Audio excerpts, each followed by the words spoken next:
guys, what's up and welcome back to my channel. So this is going to be a relatively short video, but I do these every so often, so whatever.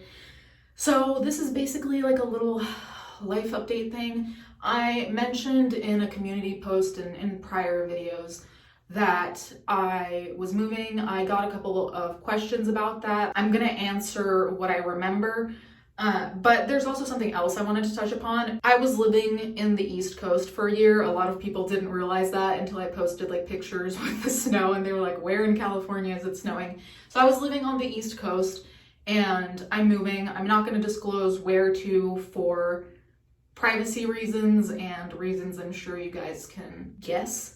But anyway, I did want to do a life update because I realized something that I hadn't gone through before that I think is important. So if you've been following me for long enough, you'll know that especially when I was a kid, we'd move around about every 2 years-ish. Sometimes we'd stay a bit longer, sometimes a little less, but generally about every 2 years. We'd move country due to my mom's job. No, not the military. People always ask that. If it's the military, it's not that. And so when I move, I have somewhat of a blasé attitude, not in the sense of I'm not excited or I don't feel anything, but it's more just kind of like, it's been a fact of life that we've never stayed anywhere for a long time. So when I move somewhere, I typically don't have the anxieties of, am I gonna like the place? Is it going to suit me or whatever? Because when I was a kid, it wasn't really an option. It was just like, you need to adapt to wherever you're going. And for the most part, I was fine everywhere I lived. There was one place I lived, which was in China, where I was having a horrible time, but it wasn't because of where I lived. It was because my school was extremely toxic and it just like was horrible for my mental health. But the place itself, I liked the city and everything. But anyway, I never really had negative experiences where I lived because of the place. Let's put it that way. For a year, I was living in the East Coast and that's where I'm leaving from now. And since I was a child, I've never only lived somewhere a year. That only happened to me once, and that was when I was born. I only lived a year in Germany, where I was born. Everywhere else, I stayed at least 2 years, if not more. And so it's quite an abrupt thing for me to leave like this. And I think it is because I realized something that I had never gone through before, like I said, which is the place where I lived, like the actual physical place, affecting my mental health extremely negatively. Now, if you've seen some of my prior videos talking about my mental health, I was very open about the fact that I was struggling, blah, blah, blah, but I hadn't really realized why exactly or what was adding onto my struggle, I suppose. Now, of course, we have to factor in the pandemic. So with COVID, it's not like you could go out. So like a lot of things are different. So it's not to like shit on the place or anything like that.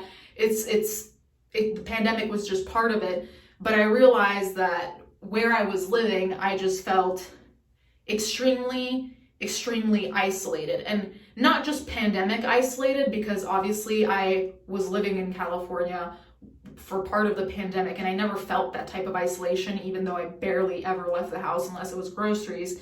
But here it felt really alone. Obviously, aside from Jacob, it just felt like being on an island and there's no one except both of us, which obviously thank God for Jacob, because I'm always thinking how lucky I am that we could be together for the pandemic as opposed to couples who were separated by countries or whatever.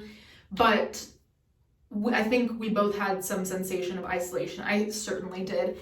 And I didn't realize how badly that was affecting my mental health because I never had a negative experience with the place I lived in. And when I started analyzing it, a lot of things started to make sense to me in terms of why I was having struggles that I either never had or struggles that were just exacerbated to the maximum. Now, for example, I had mentioned in a prior video that I was having panic attacks very often. In fact, for a period of time, I was pretty much having panic attacks every day upon waking up, and they seemingly came out of nowhere. Like the panic attacks I'm talking about were all ones that weren't because of a situation. It was just like waking up and there was just like no breath in my chest. I was immediately just overwhelmed with something. And that was really taxing because when I go into that headspace, it's kind of like, I think for most people, once you have one panic attack, you start worrying about, okay, when am I going to get my next one? Or am I going to wake up tomorrow again with another one? And in some ways, maybe I induced some of my own panic attacks because I was so worried about it that it was like a self-fulfilling prophecy. Who knows? But I realized that. The other thing I realized is that I had major anxiety, more than usual, for no reason, again, that I could determine.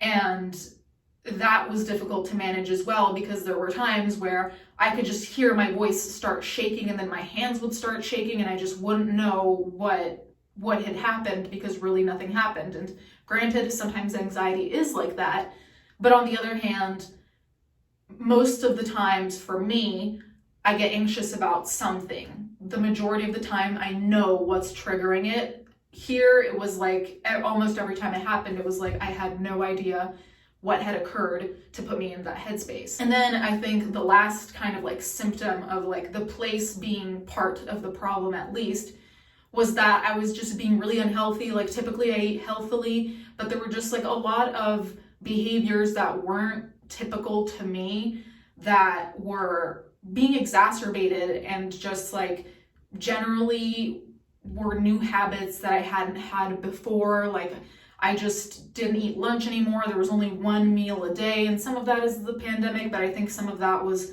the anxiety and the panic attacks making it impossible, or just like the depression worsening. And so you aren't hungry, or you're extremely hungry, but it seems like there's no in between.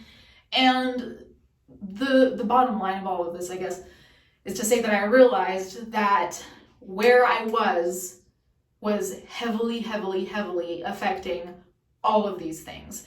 And the way I realized that was that once we were vaccinated and everything, we went to see Jacob's family in California, which I mentioned a couple weeks ago.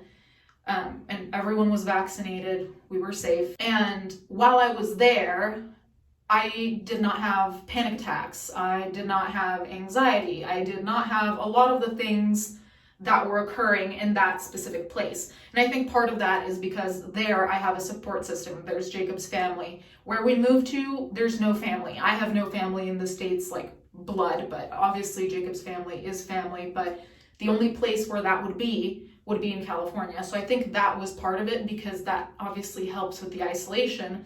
But as soon as we got back from that trip, I just remember feeling a sinking feeling, and it's not like the end of vacation feeling. It was a sinking feeling of something is wrong, and I felt it almost immediately. And it's most of the time when you go home, you're like, I'm home, I can relax, whatever.